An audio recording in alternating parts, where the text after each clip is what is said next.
প্রথমে কড়াইতে জল দিলাম, নুন দিলাম, তেল দিলাম যাতে পাস্তাটা না লেগে যায়। তারপরে পাস্তা দিলাম। পাস্তাটা সিদ্ধ হয়ে আসলে পাস্তাটাকে নামিয়ে জলটাকে ছেঁকে নেব।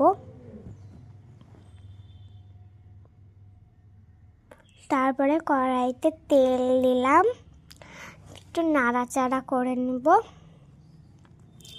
তারপরে রসুন কুচি, পেঁয়াজ কুচি আর লঙ্কা কুচি দিয়ে ভালো করে নাড়াচাড়া করে নেব।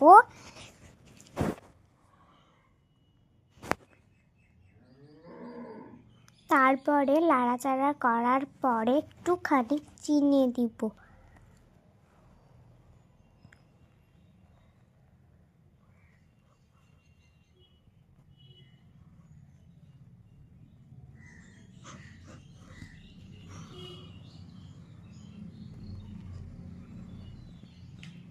তারপর একটু নাড়াচাড়া করে নিব। তারপরে যে ছেঁকে রাখা জলটা দিয়ে দিব, দিয়ে একটু নেড়ে নিব। ভালো করে নেড়ে চেড়ে নিব আমরা। তারপরে ফুটে চলে আসলে একটু লবণ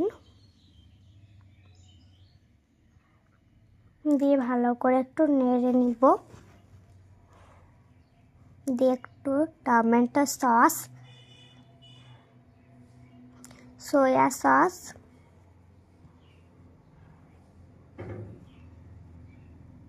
দিয়ে ভালো করে নেড়ে নিব।